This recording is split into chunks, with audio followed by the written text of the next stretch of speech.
মহিলার দিলের মধ্যে চিন্তা, সেদিন আমি প্রশ্নের জবাব দিতে পারবো কি পারবো না, আমার টেনশনটা দূর করে দেন। সঙ্গে সঙ্গে হযরত হাসান তো বাবা একেবারে চুপ হয়ে গেছে। হায় হায়, তিনি হাউমাউ করে কান্না আরম্ভ করলেন। বাবা এবার রাবিয়া ডাইকা ডাইকা বলে, আমার 2 নাম্বার টেনশন, যেদিন নাকি কিয়ামতের ময়দানটা কায়েম হবে। হায় হায়, মানুষগুলা কেউ ডান হাতের মধ্যে আমল পাবে, কেউ বাম হাতের মধ্যে আমল পাবে। আমার 2 নাম্বার টেনশন, সেদিন আমল নামা ডান হাতের মধ্যে পাবো নাকি বাম হাতের মধ্যে পাবো। চিল্লায়া কোন আল্লাহু আকবার। এরে মুসলমান, মহিলাটার মধ্যে যে টেনশন গুলো আছে, মহিলাটার মধ্যে যে চিন্তাগুলো আছে, এরে মুসলমান বাবা আপনারা আওয়াজ করে বলেন তো, এই চিন্তাগুলো আমাদের প্রত্যেকের কলজার মধ্যে থাকা দরকার আছে না নাই? কথা কয় না বাবা। 3 নাম্বার টেনশন, হযরত রাবিয়া বলতেছে কিয়ামতের ময়দানে এরকম একটা ব্রিজ হবে যার নাম পুল সিরাত। হবে কি হবে না? কথা কয় না। কয় হাজার বছর রাস্তা? কথা কয় না। এরে মুসলমান, পুল সিরাত কায়েম হবে 30,000 বছরের রাস্তা। মুহাদ্দিসিনে কেরাম হাদিসের মধ্যে লেখছে বাবা, মুফাসসিরিনে কেরাম তাফসীরের মধ্যে লেখছে বাবা, আমাদের দেশের পদ্মা সেতুর মতো হবে না, আমাদের দেশের যমুনার মতো হবে না, আমাদের দেশের এলিভেটেড এক্সপ্রেসের মতো হবে না, আমাদের দেশের বিভিন্ন ফ্লাইওভারের মতো হবে না। নবী আলাইহিস সালাতু ওয়াস সালাম বলেন, ওই পুল সিরাতের পোলটা সোজা উপরের দিকে উঠবে 10,000 বছর রাস্তা। সুবহানাল্লাহ। আবার নিচের দিকে নামবে 10,000 বছর রাস্তা, আবার আঁকা বাঁকা পথ হবে 10,000 বছর রাস্তা। আরে মুসলমান, 30,000 বছরের পুল সিরাতের পোল। হযরত রাবিয়া বলতেছে, হাসান বলেন বলে এই পোলটা আমি সেদিন পার হতে পারবো কি পারবো না? এই পোলটা নাকি আমি এরকম কাইটা কাইটা জাহান্নামের মধ্যে পড়বো? বাবা হযরত হাসান তো হাউমাউ করে কান্না করে কোনো জবাব দেয় না। 4 নাম্বার টেনশন, হযরত রাবিয়া ডাইকা ডাইকা বলে, একদল মানুষ যাবে জান্নাতে আর একদল মানুষ যাবে জাহান্নামে। বলেন বলেন আমি জান্নাতি হব নাকি জাহান্নামী হব? এই টেনশনটা আপনি দূর করে দেন। এবার হযরত হাসান ডাইকা ডাইকা বলতেছেন, আরে এই টেনশন গুলা তোমার কলিজাটার মধ্যে আছে, এই টেনশন গুলা তোমার দিলের মধ্যে আছে। এবার হযরত রাবিয়া ডাইকা ডাইকা বলেন, ও আল্লাহর ওলি হাসান, তাহলে চইলা যান, বৈবাহিক বন্ধনে আবদ্ধ হওয়া আমার পক্ষে সম্ভব না।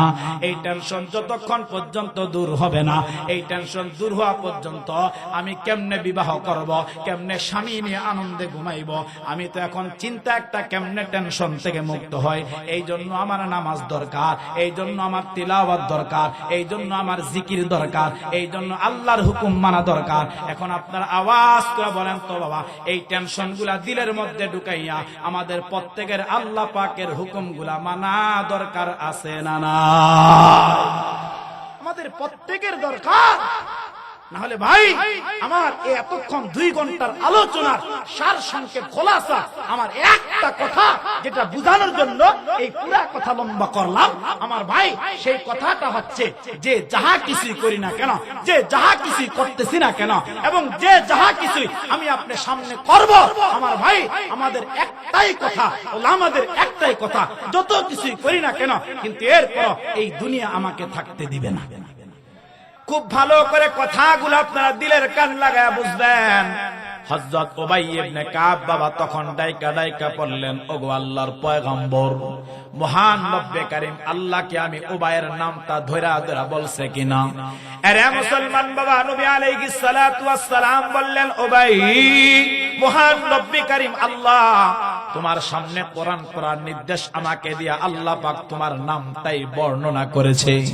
আরে মুসলমান বাবা, হযরত উবাই তখন হাউমাউ করে কান্না আরম্ভ করলেন।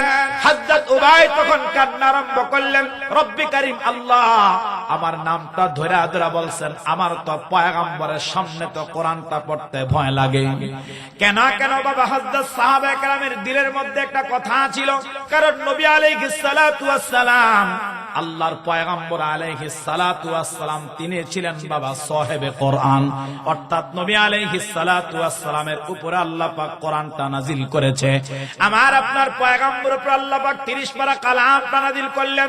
হযরত উবাই হাওমা উপরে কান্না আরম্ভ করলেন। নবী আলাইহিস সালাতু ওয়াস সালাম বললেন, এরে উবাই শোনো, যতই কান্না করো আল্লাহ পাক কিন্তু তোমার নামটা ধরে ধরে বলছে। এরে মুসলমান বাবা, আল্লামা ইমামে মুসলিম রহমতুল্লাহি আলাইহি হযরত উবাই থেকে আরেকটা লম্বা চওড়া হাদিস বয়ান করলেন। এরে মুসলমান বাবা, নবী আলাইহিস সালাতু ওয়াস সালাম হযরত উবাইকে একদিন ডাইকা বললেন, উবাই, মহান রব্বি কারীম আল্লাহ তার কালামের মধ্যে আল্লাহ এরকম হাজার হাজার আয়াতে কারিমা দিয়ে আল্লাহ পাক তার কালামটা সাজাইলেন।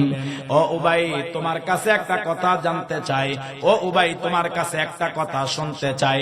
বলো বলো, কোরআনুল কারীমের হাজার হাজার আয়াতে কারিমার মধ্যে সবচাইতে ফজিলতপূর্ণ এবং বরকতপূর্ণ আয়াতে কারিমা কোনটা?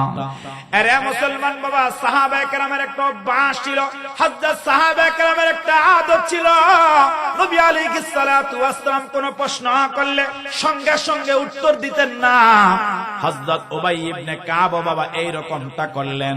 হযরত উবাই ডাইকা বলেন, ওগো আল্লাহর পয়গম্বর, আল্লাহু ওয়া রাসূলুহু আলাম, এই কোরআনের মধ্যে সবচাইতে ফজিলতপূর্ণ আয়াত, কোরআনের মধ্যে সবচাইতে বরকতপূর্ণ আয়াতে কারিমা কোনটা? এটা একমাত্র আল্লাহ এবং আপনি নবী সবচাইতে ভালো জানেন। চিল্লায়া কোন সুবহানাল্লাহ। কোন আয়াতে কারিমাটা এই কোরআনুল কারীমের সবচাইতে দামি আয়াত, সবচাইতে ফজিলতপূর্ণ আয়াত? হে আল্লাহর পয়গম্বর, এটা আল্লাহ এবং আপনি নবী সবচাইতে ভালো জানেন। কেন আপনি আমাকে প্রশ্ন করেন? হে নবী, এটা তো আপনার জানার কথা, আল্লাহর জানার কথা। নবী আলাইহিস সালাতু ওয়াস সালাম হযরত উবাই ইবনে কাবকে আবার দ্বিতীয়বার প্রশ্ন করলেন, হে উবাই, তুমি বলো না কোরআনের সবচাইতে ফজিলতপূর্ণ এবং বরকতপূর্ণ আয়াতে কারিমা কোনটা? নবী আলাইহিস সালাতু ওয়াস সালাম দ্বিতীয়বার যখন আবার প্রশ্ন করলেন, এবার হযরত উবাই ডাইকা বলেন, হে আল্লাহর পয়গম্বর, আল্লাহু ওয়া রাসূলুহু আ'লাম, আল্লাহ এবং আপনি নবী সবচাইতে ভালো জানেন এই কোরআনের মধ্যে সবচাইতে দামি, এই কোরআনের মধ্যে সবচাইতে ফজিলতপূর্ণ আয়াতে কারিমা কোনটা? একমাত্র আল্লাহ আর আপনি নবী সবচাইতে ভালো জানেন। জোরে কোন সুবহানাল্লাহ। আরে মুসলমান বাবা, যুবক ভাই, খুব ভালো করে কথাগুলা দিল দিয়া বুঝবেন। নবী আলাইহিস সালাতু ওয়াস সালাম তিতিলেন, উবাই, একবার প্রশ্ন করলাম, উত্তর দিলা আমি এবং আল্লাহ সবচাইতে ভালো জানি। আবার দ্বিতীয়বার প্রশ্ন করলাম, তখন বললে আল্লাহ এবং নবী সবচাইতে ভালো জানেন। এরে উবাই শোনো, মহান রব্বে কারীম আল্লাহ তো তোমাকে কোরআনের অনেক জ্ঞান দান করেছে। আমার আল্লাহ তোমাকেও তো কোরআনের অনেক ইলম আল্লাহ পাক দান করেছেন। এ উবাই, তুমি তোমার জ্ঞান দ্বারা বলো না কোরআনের মধ্যে সবচাইতে ফজিলতপূর্ণ আয়াতে কারিমা কোনটা? তুমি তোমার ইলম দ্বারা বলো না সবচাইতে বরকতপূর্ণ আয়াতে কারিমা কোনটা? আরে মুসলমান বাবা, তৃতীয়বার হযরত উবাই আর কোন জবাব দিলেন না বাবা, তৃতীয়বার আর কোন জবাবটা দিলেন না। এবার হযরত উবাই সঙ্গে সঙ্গে তিলাওয়াত আরম্ভ করলেন। হযরত উবাই নবী আলাইহিস সালাতু ওয়াস সালামকে শোনা তিলাওয়াতটা আরম্ভ করলেন। এবার হযরত উবাই ডাইকা বলতেছে, পয়গম্বর, আল্লাহু লা ইলাহা ইল্লা হুয়াল হাইয়ুল কাইয়্যুম, ওগো আল্লাহর পয়গম্বর। এতটুকু যখন নাকি হযরত উবাই ইবনে কাব যখন তেলাওয়াত করলেন, বাবা নবী আলাইহিস সালাতু ওয়াস সালাম ওনার ডান হাতটা হযরত উবাইয়ের সিনাটার মধ্যে রাখলেন। আর পয়গম্বর ডাইকা বলেন, উবাই, মহান রব্বি কারীম আল্লাহর প্রশংসা আদায় করতেছি, যেই মহান রব্বি কারীম আল্লাহ তোমাকে কোরআনুল কারীমের অনেক ইলম আল্লাহ পাক দান করেছেন, তোমাকে অনেক জ্ঞান আল্লাহ পাক দান করেছেন। ও উবাই শোনো, যে আয়াতে কারিমাটা তিলাওয়াত করলা, এটাই হলো আমার আল্লাহ পাকের কোরআনের সবচাইতে ফজিলত এবং বরকতপূর্ণ আয়াত, যেটা তেলাওয়াত করেছো এটাই কোরআনুল কারীমের সবচেয়ে ফজিলত এবং সবচেয়ে বরকতপূর্ণ আয়াত। আমার ভাই, নবী আলাইহিস সালাতু ওয়াস সালামের এই হাদিস থেকে আমাদেরকে এটাই প্রমাণ করে, এই হাদিস থেকে আমাদেরকে এটাই জানায় যে নবী আলাইহিস সালাতু ওয়াস সালাম আর হযরত উবাইর মাঝে যে কথোপকথন হয়েছে, অর্থাৎ কোরআনুল কারীমের মধ্যে সবচেয়ে ফজিলত এবং সবচেয়ে বরকতপূর্ণ যে আয়াত, ওই আয়াতের নাম হচ্ছেন আয়াতুল কুরসি। সুবহানাল্লাহ।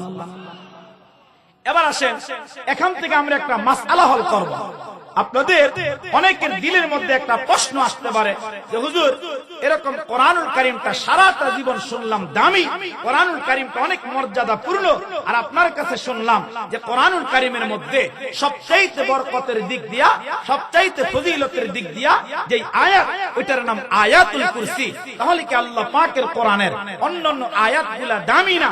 আল্লাহ পাকের কোরআনের অন্যান্য সূরাগুলা দামি না? বলেন তো, এরকম একটা প্রশ্ন আমাদের দিলের মধ্যে জাগে কি জাগে না? বলেন বলেন, জাগে না? তাফসীরে মারিফুল কোরআনের মধ্যে এরকম প্রশ্ন আসছে। ওই দিকে আমি যাচ্ছি না, কথা লম্বা হবে। আমার ভাই, শুধু মূল পয়েন্টগুলা আমি আপনাদেরকে বোঝানোর চেষ্টা করব, আর ফাঁকে ফাঁকে এমন কিছু আমলের কথা বলবো যে কথাগুলা আপনারা আপনাদের হৃদয়ের মধ্যে, আপনারা আপনাদের কলজাটার মধ্যে গাইথা নিয়ে যাবেন ইনশাআল্লাহ। আমার ভাই, কোরআনুল কারীম কমপ্লিটটাই দামি। আল্লাহ পাকের কোরআন পুরা কমপ্লিট 30 পারা কোরআন যেটা আল্লাহ পাক নাজিল করেছে, যেটা আল্লাহ পাক অবতীর্ণ করেছে। আমার ভাই, অন্যান্য আসমানে যে কিতাবগুলো আছে, এক একটা কিতাব নাজিল হওয়ার ধরন ছিল এক এক রকম, এক একটা কিতাব পৃথিবীতে অবতীর্ণ করার ধরন ছিল এক রকম, আর পবিত্র মহাগ্রন্থ আল কোরআন এটা নাজিল করার ধরন ছিল আরেক রকম।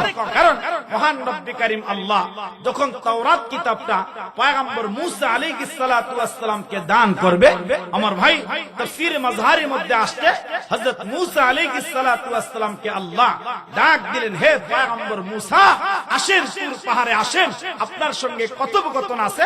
হযরত মূসা আলাইহিস সালাতু ওয়াস সালাম এই জমিন থেকে 1.5 মাইল উপরে 3750টা সিঁড়ি অতিক্রম করে তুর পাহাড়ের টিলার মধ্যে দাঁড়াইলেন, আর দাঁড়ায়া আল্লাহকে ডাইকা ডাইকা বলেন, আল্লাহ আপনি ডেকেছেন তাই আমি জমিন থেকে 1.5 মাইল উপরে এতগুলা সিঁড়ি অতিক্রম করে আল্লাহ তুর পাহাড়ের টিলার মধ্যে দাঁড়াইছি। ও মালিক, কেন আমাকে ডাকছেন? আল্লাহ ডাইকা ডাইকা বললেন, হে পয়গম্বর মূসা, আমি আপনাকে একটা কিতাব দিব, আমি আপনাকে একটা কিতাব দিব, এই কিতাবটা নিয়ে আপনি তিলাওয়াত করবেন, এই কিতাবটা পড়বেন, কিতাবটা বুঝবেন, আর এই কিতাবটা তিলাওয়াত করে করে হে পয়গম্বর মূসা আপনি আপনার জাতির কাছে দাওয়াত দিবেন। জোরে কোন সুবহানাল্লাহ। আরে মুসলমান বাবা, খুব ভালো করে কথাগুলা দিল দিয়া বুঝবেন। পয়গম্বর মূসা আলাইহিস সালাতু ওয়াস সালামকে রব্বি কারীম আল্লাহ বাবা গোটা তাওরাত কিতাবটা আল্লাহ পাক বাইন্ডিং করে পয়গম্বর মূসা আলাইহিস সালাতু ওয়াস সালামের কাছে আনলেন। মহান রব্বি কারীম আল্লাহ পাক ডাইকা বললেন, পয়গম্বর নেন নেন, গোটা তাওরাত কিতাবটা বাইন্ডিং করে আনলাম, গোটা তাওরাত কিতাবটা বাইন্ডিং করে বই আকারে আমি আল্লাহ কিতাব আকারে আনলাম। ধরেন পয়গম্বর, ধরেন কিতাবটা আপনি মাথার মধ্যে নিয়ে আপনার জাতির কাছে চলে যান, আপনি আপনার কওমের কাছে চলে যান, আপনি বনি ইসরাইলের কাছে চলে যান, কিতাবটা তিলাওয়াত করে করে আপনি মানুষকে দাওয়াত দেন। এখন আপনাদের কাছে একটা কথা জানতে চাই বাবা, আপনারা আওয়াজ করে বলেন তো, আল্লাহ পাক যে কিতাবটা পয়গম্বর মূসা কালিমুল্লাহকে দান করলেন, মহান রব্বি কারীম আল্লাহ বললেন মাথার মধ্যে তাওরাত চলে যান। এরে মুসলমান বাবা, আপনারা চিল্লায় আওয়াজ করে বলেন তো বাবা, যে কিতাবটা মাথার মধ্যে কইরা নেওয়া লাগে, ওই কিতাবটা তাহলে বাবা বলেন তো বড় না ছোট? আর জোরে কয় না, বড় না ছোট? আরে মুসলমান বাবা, পয়গম্বর মূসা কালিমুল্লাহ কিতাব নিয়ে গেলেন। এ বাবা, পয়গম্বর দাউদ আল্লাহ পাক যাকে জাবুরটা দিলেন এমন নাযিল করলেন। এরে মুসলমান বাবা, পয়গম্বর ঈসা রূহুল্লাহকে আল্লাহ পাক ইনজিলটা দান করলেন। ধরনটা ছিল একরকম। আল্লাহ পাক আখিরি জামানার পয়গম্বর মুহাম্মদুর রাসূলুল্লাহকে আমার আল্লাহ পাক কোরআনটা দান করলেন। এরে মুসলমান বাবা, কোরআনটা আল্লাহ পাক একদিনে দেয় নাই, কোরআনটা আল্লাহ পাক এক সপ্তাহ দেয় নাই, কোরআনটা আল্লাহ পাক এক মাসে দেয় নাই, কোরআনটা রব্বি কারীম আল্লাহ তার পয়গম্বরের উপরে আল্লাহ পাক 1 বছর নাজিল করে নাই। মহান রব্বে কারীম আল্লাহ পাক এরকম সময় মুআফিক আল্লাহ পাক প্রয়োজন মুআফিক। এরে মুসলমান, আয়াতে কারিমা দিয়ে বিধান দান করলেন। এরে মুসলমান বাবা, মহান রব্বে কারীম আল্লাহ তার পয়গম্বর মুহাম্মদুর রাসূলুল্লাহর উপরে আমার আল্লাহ পাক রব্বুল আলামিন এই পূর্ণাঙ্গ কোরআনটা আমার আল্লাহ পাক দীর্ঘ 23 বছরে নাজিল করেছে। জোরে জোরে কোন সুবহানাল্লাহ। তাহলে মুসলমান বাবা, পুরা কমপ্লিট কোরআনটাই দামি, পুরা কমপ্লিট কোরআনটাকে আল্লাহ পাক দামি করে নাজিল করেছে। পুরা কমপ্লিট কোরআনটাকে আল্লাহ পাক দামি করে নাজিল করেছে। এরে মুসলমান বাবা, তবে কোরআনুল কারীমের মধ্যে মহান রব্বে কারীম আল্লাহ এমন কিছু সূরা আল্লাহ পাক নাজিল করেছেন, যেই সূরাগুলোকে আমার আল্লাহ পাক সূরা হিসাবে শ্রেষ্ঠত্ব দান করেছে। ঠিক কিনা? কথা কয় না? কিছু সূরা আল্লাহ নাজিল করেছে, যেই সূরাগুলোকে আমার আল্লাহ সূরা হিসাবে শ্রেষ্ঠত্ব দান করেছে। আবার কোরআনের মধ্যে এমন কিছু আয়াতে কারিমা আমার আল্লাহ নাজিল করেছে, আমার আল্লাহ দিয়েছে, আমার আল্লাহ অবতীর্ণ করেছে, যেই আয়াতে কারিমাগুলোকে আমার আল্লাহ আয়াত হিসাবে তার কালামের মধ্যে, আয়াত হিসাবে তার কোরআনের মধ্যে আল্লাহ পাক শ্রেষ্ঠত্ব দান করেছে। চিল্লা এখন ঠিক কিনা? যেমন খুব সংক্ষিপ্ত কথা, কারণ লম্বা, আমার কথা খুব লম্বা, এরপরে সংক্ষিপ্ত ভাবে আমি বলছি। আমার ভাই, কোরআনুল কারীমের মধ্যে আমার আল্লাহ যেই সূরাগুলোকে সূরা হিসাবে শ্রেষ্ঠত্ব দান করেছে, মর্যাদা দান করেছে, আমার ভাই আমি কয়েকটা সূরার আমলের কথা বলবো। এখন কথাগুলা দিল দিয়ে বুঝবেন। 1 নাম্বার, কোরআনুল কারীমের মধ্যে ক্রমিক নং হিসাবে 1 নাম্বার যেই সূরা, ওই সূরাটার নাম সূরাতুল ফাতিহা। আপনারা আওয়াজ করে বলেন তো, কোরআনের মধ্যে আছে না নাই? আর একটু আস্তে কোন, আছে না নাই? আচ্ছা, কোরআনুল কারীমের মধ্যে সূরাতুল ফাতিহা আছে, দামি একটা সূরা। কেমন দামি?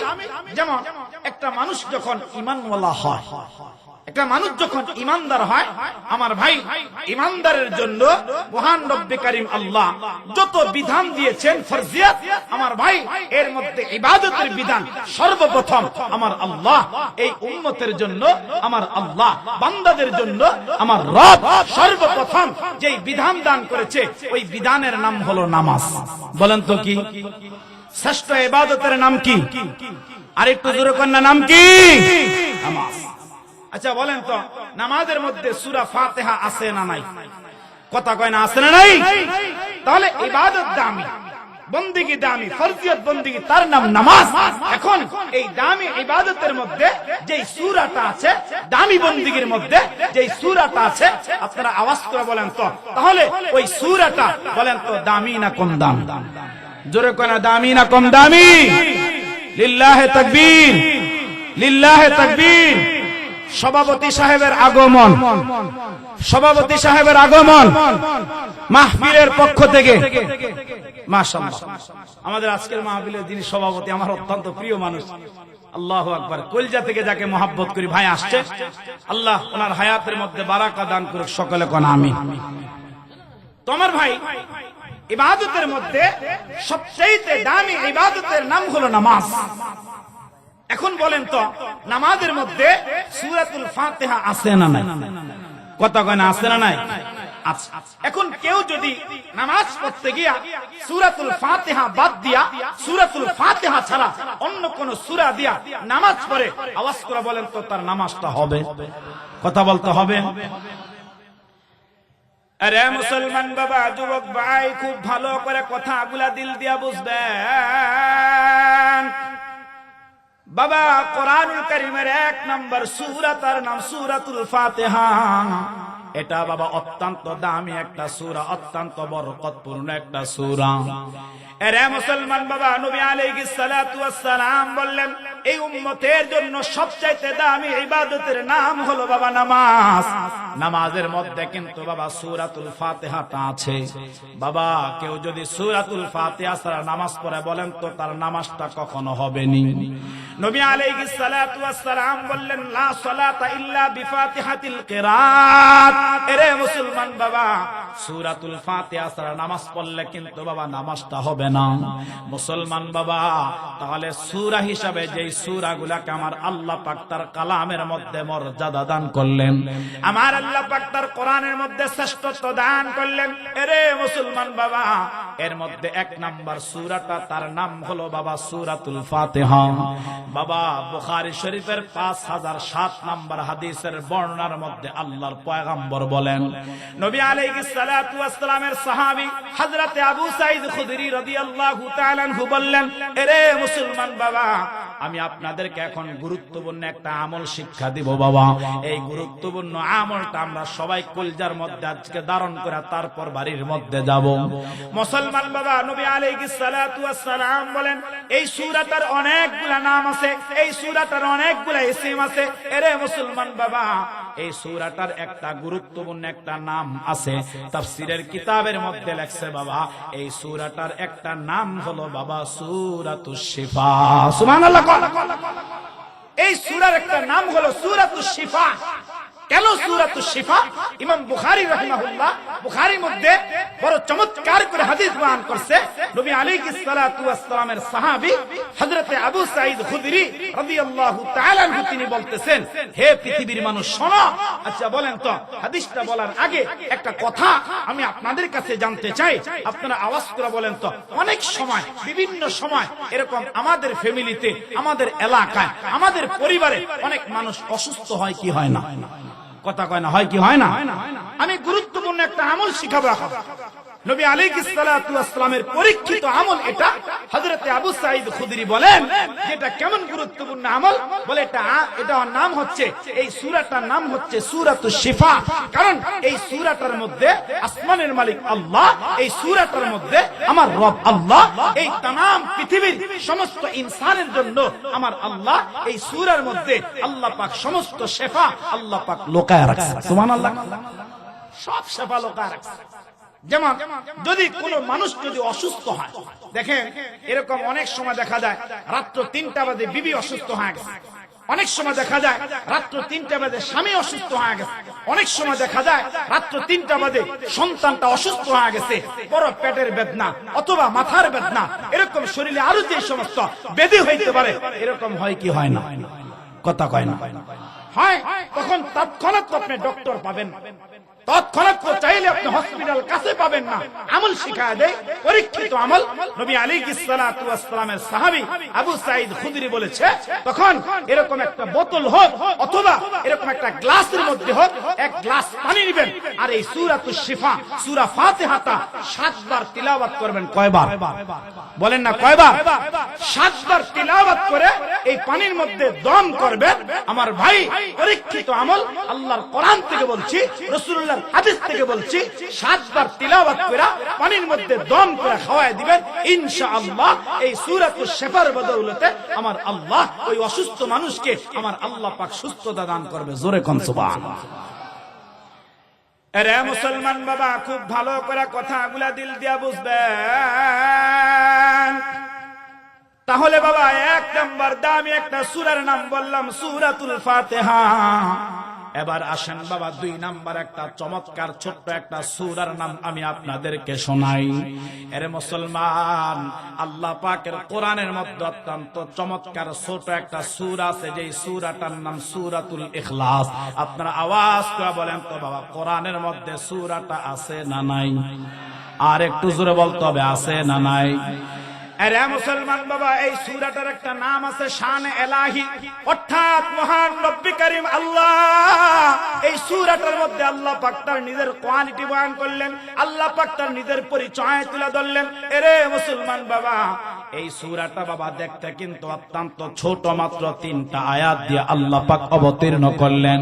মুসলমান বাবা, আল্লামা ইমামে বুখারী রহমাতুল্লাহি আলাইহি বড় চমৎকার করে বুখারীর মধ্যে বয়ান করলেন। আরে মুসলমান, সূরাটা দেখতে ছোট কিন্তু সূরাটার ফজিলত অনেক বেশি। যেমন মুসলমান বাবা, আমাদের সমাজের মধ্যে বলেন তো এরকম ছোট ছোট অনেক মরিচ বলেন তো আছে না নাই? কথা কয় না? এরকম ছোট অনেক মরিচ আছে না, যেটার ঝাল অনেক বেশি, এরকম আছে না নাই? তবে সূরাটা ছোট, কিন্তু এই সূরাটার ফজিলত, এই সূরাটার মাকাম আল্লাহর কাছে অনেক বেশি। আমার ভাই নবী আলাইহিস সালাতু ওয়াস সালাম বলেন, কেউ যদি একবার সূরা ইখলাসটা একবার যদি কেউ তিলাওয়াত করে, একবার যদি কেউ পড়ে, আল্লাহর পয়গম্বর আলাইহিস সালাতু ওয়াস সালাম বলেন ওই মানুষটার আমল নামায় আমার আল্লাহ সাথে সাথে কোরআনুল কারীমের 3 ভাগের 1 ভাগ তিলাওয়াত করলে যেই সওয়াব হবে, আমার আল্লাহ তার আমল নামায় অর্থাৎ 10 পারা কোরআন পড়ার সওয়াব আমার আল্লাহ তাকে দান করবে। আর একটু জোরে কোন না। আরে মুসলমান বাবা, কেউ যদি 2 বার যদি তিলাওয়াত করে, বাবা নবী আলাইহিস সালাতু ওয়াস সালাম বলতেছেন 2 বার যদি সূরা ইখলাসটা তিলাওয়াত করে, আরে মুসলমান বাবা, কোরআনুল কারীমের 2 ভাগ তিলাওয়াত করলে যেই সওয়াব আমার আল্লাহ পাক তার আমলনামার মধ্যে দান করবে। মুসলমান বাবা, কেউ যদি 3 বার সূরা ইখলাস তিলাওয়াত করে, নবী আলাইহিস সালাতু ওয়াস সালাম বলেন আমার আল্লাহ পাক তার আমলনামার মধ্যে পূর্ণ 1 খতম কোরআন পড়ার সওয়াব আমার আল্লাহ তাকে দান করবে। আরে মুসলমান বাবা, তাহলে সূরাটা কিন্তু অত্যন্ত ছোট বাবা, সূরাটা কিন্তু মাত্র কয়েকটা আয়াত কারিমা দিয়ে আমার আল্লাহ অবতীর্ণ করলেন, আমার আল্লাহ নাজিল করলেন। আরে মুসলমান বাবা, এই সূরার অত্যন্ত গুরুত্বপূর্ণ একটা আমল বাবা আমি আপনাদেরকে শোনায় দেই। বাবা এখন আপনাদের কাছে একটা কথা জানতে চাই, আপনারা আওয়াজ করে বলেন তো, এই ছোট ছোট সূরাগুলার আমল বলেন তো আমাদের প্রত্যেকের করা দরকার আছে না নাই? আমাদের প্রত্যেকের করা দরকার। আমাদের প্রত্যেকের এই সূরার আমলগুলা দৈনন্দিন 5 ওয়াক্ত নামাজের পরে আমার ভাই করা দরকার। এই আমলগুলা আমাদের প্রত্যেকের দৈনন্দিন জীবনে ফিট করা দরকার। শুধু আমরা করব এরকম নয়, আমার ভাই আমাদের সন্তানগুলাকে এই আমলের দিকে জুড়ে দেওয়া বলেন তো দরকার আছে না নাই? আমি আপনাদেরকে একটা হাদিস শোনাই। ইমাম বুখারী রাহমাতুল্লাহি আলাইহি বলে, নবী আলাইহিস সালাতু ওয়াস সালাম একদিন মসজিদ নববীর মধ্যে বসা, আল্লাহর পয়গম্বর আলাইহিস সালাতু ওয়াস সালামের কাছে হযরত জিবরাইল আলাইহিস সালাতু ওয়াস সালাম আসমান থেকে রাসূলুল্লাহর কাছে আসলেন। আর আয়েশা ঠিক আমার দিকে তাকান, এইভাবে রাসূলের হাঁটুর সঙ্গে হাঁটু লাগায়া হযরত জিবরাইল আলাইহিস সালাতু ওয়াস সালাম আল্লাহর পয়গম্বরের কাছে বসলেন। নবী আলাইহিস সালাতু ওয়াস সালামের সঙ্গে কথোপকথন হচ্ছে। হঠাৎ করে হযরত জিবরাইল ডাইকা বলেন, ওগো আল্লাহর পয়গম্বর, ওই যে মসজিদ নববীর দরজার মধ্যে তাকায় দেখেন, নবী গো আপনার দরজার দিকে তাকায় দেখেন, একজন সাহাবী এরকম চাদর মোড়া দিয়ে আসতেছে। নবী গো ওই সাহাবীটার নাম হলো হযরত আবু যর গফারি। সুবহানাল্লাহ। নবী আলাইহিস সালাতু ওয়াস সালাম ডাইকা বললেন, জিবরাইল তুমি আমার আবু যরকে চিনো কেন? এ জিবরাইল, তুমি তো রহমতের নূরের ফেরেশতা, আর আমার সাহাবী আবু যর সে তো জমিনে থাকে, তুমি তো আকাশে সিদরাতুল মুনতাহা থাকো। এ জিবরাইল, আমার এই সাহাবীকে কেমনে চিনলা বলো না? এবার হযরত জিবরাইল ডাইকা বলেন, ওগো আল্লাহর পয়গম্বর, শুধু আমি জিবরাইল চিনি এরকম না, ওগো আল্লাহর পয়গম্বর, আপনার সাহাবী আবু যরকে মিকাইল চিনে, আপনার সাহাবী আবু যরকে ইসরাফিল চিনে, আপনার সাহাবী আবু যরকে আজরাইল চিনে, আপনার সাহাবী আবু যরকে আল্লাহর আকাশের সমস্ত ফেরেশতারা চিনে, আপনার সাহাবী আবু যরকে জমিনের সমস্ত ফেরেশতারা চিনে। অর্থাৎ মহান রব্বে কারীম আল্লাহ যত ফেরেশতাকুল বানাইছে, যত নূরের ফেরেশতা বানাইছে, হে আল্লাহর পয়গম্বর, আপনার সাহাবী আবু যর গফারিকে আল্লাহর রহমতের সমস্ত নূরের ফেরেশতারা আপনার সাহাবী আবু যরকে চিনে। জোরে কোন সুবহানাল্লাহ। আরে মুসলমান বাবা, যুবক ভাই, পর্দার অঞ্চলে আমার মা, এবার পয়গম্বর ডাইকা ডাইকা বললেন, ও ভাই জিবরাইল, আমার সাহাবী আবু যরের কোন মাকামের কারণে আমার সাহাবী আবু যর এরকম কোন আমলটা করে, কোন আমলের কারণে আমার সাহাবীকে সমস্ত ফেরেশতারা চিনতে পারে? মুসলমান বাবা, খুব ভালো করে কথাটা আপনারা দিলের কান লাগায় বুঝবেন। আরে মুসলমান, এই আমলগুলো আমাদের প্রত্যেকের কলজার মধ্যে থাকা দরকার। এই আমলগুলো আমাদের প্রত্যেকের দৈনন্দিন জীবনের মধ্যে থাকা দরকার। আরে মুসলমান বাবা, হযরত জিবরাইল ডাইকা বললেন, ওগো আল্লাহর পয়গম্বর, আপনার সাহাবী বড় কোনো আমল করে না, আপনার সাহাবী বিশাল কোনো আমল করে না, অর্থাৎ আপনার সাহাবীর মধ্যে আমল মাত্র 2টা। জোরে কোন না কয়টা? আর জোরে কোন কয়টা?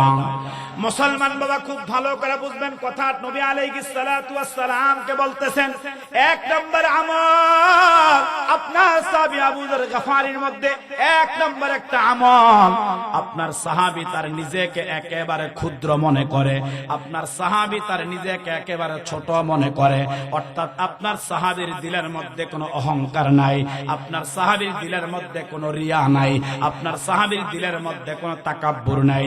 এখন আপনারা আওয়াজ করে বলেন তো বাবা, আমরা এখানে যারা আছি বলেন তো আমাদের প্রত্যেকের দিলের মধ্যে অহংকার আছে না নাই?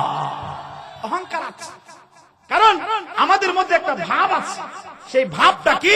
কারণ আমি মনে করি আরে আমিই তো, কথা কয় না, আমি মনে করি আমিই তো আমি, এরকম একটা আমিত্ব, এরকম একটা ভাব বলেন তো আমাদের প্রত্যেকের মধ্যে আছে না নাই? এই বলতে হবে আছে না নাই? তো নবীর সাহাবীর 1 নাম্বার কোয়ালিটি, তার 1 নাম্বার গুণ হলো নবীর সাহাবীর দিলের মধ্যে কোনো অহংকার নাই, কোনো তাকাব্বুর নাই, কোনো আমি ভাব নাই। অর্থাৎ নবীর সাহাবী তার নিজেকে একেবারে ক্ষুদ্র মনে করে, একেবারে ছোট মনে করে। এখন বলেন তো এরকম ক্ষুদ্র মনে করা, এরকম ছোট মনে করা, এরকম নিরহংকার আমাদের প্রত্যেকের হওয়া দরকার আছে না নাই? এখন কথা জোরে বলতে হবে আছে না নাই? এখন আপনাদের দিলে একটা প্রশ্ন দেখতে পারে, হযরত মানুষ তো, কারণ মানুষ হিসাবে অনেক সময় অনেক কারণে আমাদের মধ্যে অহংকার আসে। তবে আমার ভাই ফিকহের কিতাবের মধ্যে আসছে যে মানুষ অহংকার কেন করে, তার কারণটা কি?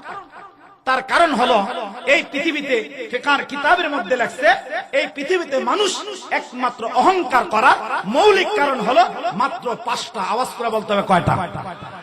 এই বলেন কয় কারণে অহংকার করে? 5 কারণে মানুষ অহংকার করে।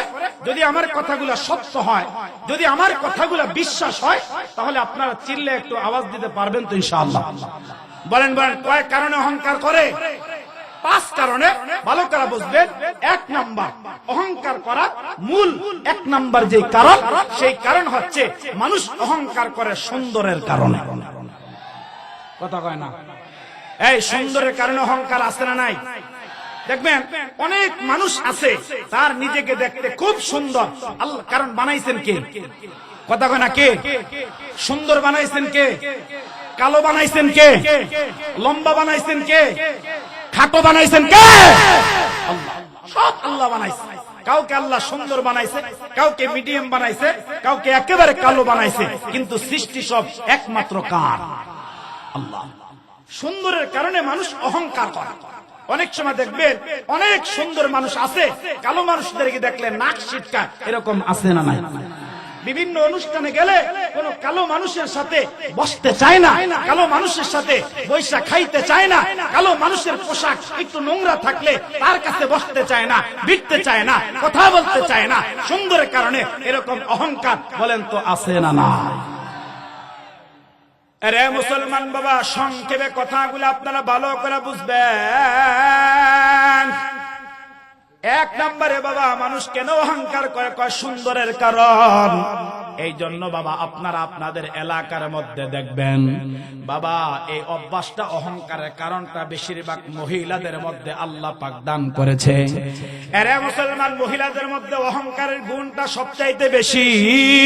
এরে মুসলমান বাবা, আপনারা দেখবেন একটা ফ্যামিলির মধ্যে যদি বাবা 4টা পুত্রবধূ হয়, একটা ফ্যামিলির মধ্যে যদি বাবা 4 জন পুত্রবধূ থাকে, দেখবেন যেই পুত্রবধূটার চেহারাটার নমুনাটা একটু ভালো দেখা যায়, যেই মহিলাটার চেহারাটা একটু সুন্দর দেখা যায়, এরে মুসলমান বাবা আপনারা পরীক্ষা করে আমার কথাগুলা দেখবেন, তখন ওই মহিলার অহংকারের কারণে, ওই মহিলাটার তাকাব্বুর আর তার জ্বালার কারণে অন্য সব বউরা দেখবেন তার বাড়ির মধ্যে শান্তিতে বসবাস করতে পারে না। এরে মুসলমান বাবা, নবী আলাইহিস সালাতু ওয়াস সালাম বললেন আল্লাহ পাক কিয়ামতের ময়দানে কোন সুন্দরীর বিচার করবেন না। আমার আল্লাহ পাক কিয়ামতের ময়দানে কোন লম্বা মানুষের বিচার দেখা করবেন না। আমার আল্লাহ পাক রব্বুল আলামিন কিয়ামতের ময়দানে বাবা প্রত্যেকটা মানুষের কলজার বিচার আমার আল্লাহ পাক করবেন। মুসলমান বাবা, আল্লাহ পাক দেখবেন কোন মানুষটার কলবটা বড় সুন্দর, আল্লাহ দেখবেন কোন মানুষটার কলবটা বড় স্বচ্ছ। এরে মুসলমান, সুন্দর আর কালো এটা দুনিয়ার মধ্যে একটা মিসাল দিলে বুঝবেন। এরে মুসলমান বাবা, নবী আলাইহিস সালাতু ওয়াস সালামের একজন সাহাবী ছিল যার নামটা হযরত বেলাল। বাবা হাদিসের মধ্যে আমরা পড়েছি হযরত বেলাল কিন্তু দেখতে সুন্দর ছিল না। এরে মুসলমান বাবা, বেলাল হাবশা থেকে সফর করে মদিনাতে আসলেন। হযরত বেলালের চেহারাটা একেবারে কালো। হযরত বেলাল তিনি ছিলেন হাবশী গোলাম। এরে মুসলমান বাবা, তার ঠোঁটগুলা ছিল বাবা এরকম রেল লাইনের মতো ফাড়া ফাড়া। হযরত বেলালের নাকটা ছিল বাবা একেবারে চেপটা। বাবা তার পা গুলা ছিল রেল লাইনের মতো ফাড়া ফাড়া। হযরত বেলালের কোনো দাম কিন্তু বাবা মক্কার জমিনের মধ্যে ছিল না। কিন্তু বাবা নবী আলাইহিস সালাতু ওয়াস সালামের চাচা যার নাম ছিল আবু লাহাব। এরে মুসলমান, যে মানুষটাকে অগ্নি ফুলঙ্গ বলা হয়, আবু লাহাব অত্যন্ত সুন্দর ছিলেন। এরে মুসলমান বাবা, হযরত বেলাল হাবশা থেকে আসলেন একজন গোলামের ঘরের গোলাম। আবার বেলাল দেখতে সুন্দর না, কিন্তু বেলাল তার কলজাটার মধ্যে ঈমানটা ঢুকায় নিছে। বেলাল নবী আলাইহিস সালাতু ওয়াস সালামের হাতের মধ্যে হাত রেখে কালিমা পড়া মুসলমান হয়েছে। আমি আপনাদের কাছে জানতে চাই বাবা, বেলাল কালো কিন্তু তার দিলের মধ্যে আছে ঈমান। আওয়াজ করে বলেন তো বাবা, আল্লাহর কাছে আবু লাহাবের দাম বেশি নাকি হযরত বেলালের দাম বেশি? বেলালের দাম বেশি কেন? সুন্দর তো আল্লাহ যাচাই করবে না, সুন্দর তো আমার আল্লাহ এরকম নির্ণয় করে বিচার করবে না। আমার আল্লাহ বিচার করবে কার দিলটা সুন্দর, কার কলবটা সুন্দর, কার দিলের মধ্যে অহংকার নাই, কার দিলের মধ্যে তাকাব্বুর নাই। আমার আল্লাহ এটা দেখে বিচার করবে। তাহলে যুবক ভাই, এক নম্বরে আওয়াজ করে বলো তো, সুন্দরের কারণে মানুষ অহংকার করে কি করে না? এরে মুসলমান বাবা, দুই নাম্বার কেন মানুষ অহংকার করে? এরে মুসলমান বাবা, কয় দুই নাম্বারে মানুষ অহংকার করে সুন্দর পোশাকের কারণে। কথা কয় না? বলেন না, সুন্দর পোশাকের কারণে অহংকার আছে না নাই? আর জোরে বলতে হবে বাবা, আছে না নাই? আরে মুসলমান, এগুলা ব্যাখ্যা করলে কথা লম্বা হয়ে যাবে। এবার আসেন 3 নম্বর এবং 4 নম্বরে সবচেয়ে বেশি মারাত্মক অহংকার। পৃথিবী চলবে না আল্লাহ ছাড়া, লা ইলাহা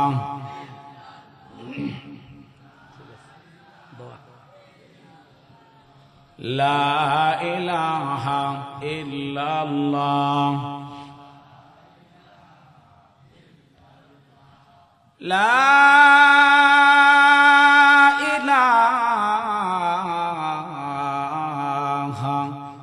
ইল্লাল্লাহু মুহাম্মাদুর রাসূলুল্লাহ সাল্লাল্লাহু আলাইহি ওয়াসাল্লাম।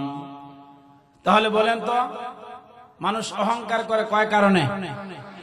আরো জোরে, কয় কারণে? 1 নাম্বার সুন্দরের কারণ, 2 নাম্বার সুন্দর পোশাক, 3 নাম্বার কথা কয় না ক্ষমতা। এখন ক্ষমতার কারণে অহংকার আমাদের সমাজে আছে না নাই? বলে না, বলে না, আছে না নাই? আমার ভাই, আমি আপনাদেরকে তিরমিজি শরীফের একটা হাদিস শোনাই। নবী আলাইহিস সালাতু ওয়াস সালামের একজন সাহাবী যার নাম হযরত আমর বিন শুআইব রাদিয়াল্লাহু তাআলা আনহু বলে, এই ক্ষমতা অহংকার, অর্থাৎ অহংকার যে শব্দটা, তাকাব্বুর যে শব্দটা, এটা এই মাটির বানানো ইনসানের জন্য শোভা পায় না, মানুষের জন্য শোভা পায় না। অহংকার এটা একমাত্র কার জন্য খাস? জোরে কয় না, কার জন্য? আল্লাহ। অহংকার করে এটা একমাত্র আল্লাহর জন্য শোভা পায়, কোন মানুষের জন্য শোভা পায় না। আর যারা এই পৃথিবীতে অহংকার করবে, ওই মানুষটা যেন স্বয়ং আল্লাহ পাকের চাদর ধরে টানাটানি করে চিল্লা এখন নাউযুবিল্লাহ। আরে মুসলমান বাবা, যুবক ভাই, খুব ভালো করে কথাটা দিল দিয়া বুঝবেন। বাবা, যে মানুষগুলা দুনিয়ার জমিনের মধ্যে অহংকার করে চলবে, যেই মানুষগুলা বাবা দুনিয়ার জমিনের মধ্যে অহংকার করে এরকম চলাফেরা করবে, বাবা নবী আলাইহিস সালাতু ওয়াস সালাম তাদের এই ব্যাপারে বড় ভয়ঙ্কর একটা হাদিস আল্লাহর পয়গম্বর বয়ান করলেন। আরে মুসলমান বাবা, নবী আলাইহিস সালাতু ওয়াস সালাম বললেন, কিয়ামতের ময়দানটা যেদিন কায়েম হয়ে যাবে, রব্বি কারীম আল্লাহ পাক যেদিন মানুষের জন্য জান্নাত বানাবেন, আরে মুসলমান বাবা, যেদিন আল্লাহ পাক মানুষের জন্য বাবা জাহান্নামটা তৈরি করবে, বাবা নবী আলাইহিস সালাতু ওয়াস সালাম বলেন, সেদিন আল্লাহ পাক রব্বুল আলামিন বিশেষ একটা জাহান্নাম বানাবে, তার নামটা হবে বুলাস। আরে মুসলমান, যারা জমিনের মধ্যে অহংকার করে চলবে, রব্বি কারীম আল্লাহ ওই অহংকার করেনেওয়ালা মানুষগুলাকে কিয়ামতের ময়দানে আল্লাহ ওই বুলাস নামের জাহান্নামের মধ্যে আল্লাহ পাক তাদেরকে বন্দী করবে। বাবা ওই জাহান্নামটা চতুর্দিক দিয়ে আমার আল্লাহ পাক এরকম আগুন জ্বালায়া দিবে, আর ওই মানুষগুলাকে আল্লাহ পাক ছোট্ট ছোট্ট পিপিলিকার মতো বুলাস নামের জাহান্নামের মধ্যে আল্লাহ পাক তাদেরকে উঠাইবে। আরে মুসলমান বাবা, জাহান্নামের আগুনের বড় তাপ, জাহান্নামের আগুনের বড় লিহান হবে। এরে মুসলমান বাবা, ওই আগুনের মধ্যে এরকম অহংকার করেনেওয়ালা মানুষগুলাকে আমার আল্লাহ পাক শাস্তি দিতে থাকবে। এরে যুবক, এ মধ্যবয়স্ক বাবা, এ বৃদ্ধ বাবারা খুব ভালো করে শোনেন, একটা কথার জবাব চিনলে আমাকে দান করেন। এরে মুসলমান বাবা, অহংকার যেহেতু আমাদের জন্য শোভা পায় না, আমাদের মালিক আমাদের রব যেহেতু অহংকার করতে নিষেধ করলেন, এরে মুসলমান বাবা, আমি আপনি জমিনের মধ্যে চলাফেরা করে তখনও কিন্তু আমার মধ্যে বাবা অহংকার হয়। জমিনের মধ্যে হাঁটতে গিয়া বাবা কত অত্যাচার জমিনটার উপর আমি আপনি করলাম, জমিনের মধ্যে আমি আপনি ফসল ফলাতে গিয়া জমিনটার মধ্যে কত অত্যাচার করলাম। আরে মুসলমান, একটা বার তো জমিনটাই কত বলে নাই, আরে আমার উপরে থাইকা মানুষ আমার উপর আঘাত করতেছে, আমার উপর থাইকা মানুষ, আমার তৈরি বানানো মানুষটা, মাটি দিয়া তৈরি বানানো মানুষটা আমার উপর বুক ফুলায় ফুলায় হাঁটে। আল্লাহ পাক রব্বুল আলামিনকে জমিন ডাইকা ডাইকা বলছে, আল্লাহ একটা বার শুধু আপনি আমাকে অনুমতি দান করেন, একটা বার শুধু আপনি আমাকে পারমিশন দান করেন। আল্লাহ, বেঈমানটা আপনার দেওয়া জমিনের মধ্যে থাকে, বেঈমানটা আপনার দেওয়া জমিনের মধ্যে বাস করে, বেঈমানটা আপনার দেওয়া জমিনের ফসলগুলা খায়, বেঈমানটা আপনার দেওয়া জমিনের মধ্যে থেকে আপনার সূর্যের তাপ গ্রহণ করে। আয় আল্লাহ, আপনার দেওয়া কত নিয়ামত গুলা খায়। ও রব্বি কারীম আল্লাহ, একটা বার শুধু আপনি পারমিশন দান করেন, আমি মাটিটা ফাঁকা হয়ে বান্দাটারে ঢুকাইয়া আমি একটা চাপ দিয়ে বান্দাটারে ধ্বংস করে দেই। আমার আল্লাহ ডাইকা ডাইকা কয়, না, আমি আল্লাহ বড় মায়া করে বান্দা বানাইলাম, আমি আল্লাহ বড় দয়া করে বান্দা বানাইলাম। এরে আমার ফেরেশতারা, আমি আল্লাহ বড় দয়া করে বান্দা বানাইছি, আমি আল্লাহ বড় মায়া করে বানাইছি না। আমার বান্দাকে ধ্বংস করা যাবে না, আমার বান্দাকে শেষ করে দেওয়া যাবে না। আমার বান্দা যত অপরাধ করুক না কেন, আমার বান্দা যত পাপাচার করুক না কেন, আমার বান্দা যদি এই জমিনটার মধ্যে কপালটা ঠেকাইয়া আমার একবার আল্লাহ একটা ডাক দেয়, ও জমিন সাক্ষী থাক, আমি আল্লাহর সাথে সাথে আমার বান্দার জিন্দেগির সমস্ত গুনাহগুলা আমি আল্লাহ তারে মাফ করে দিমু।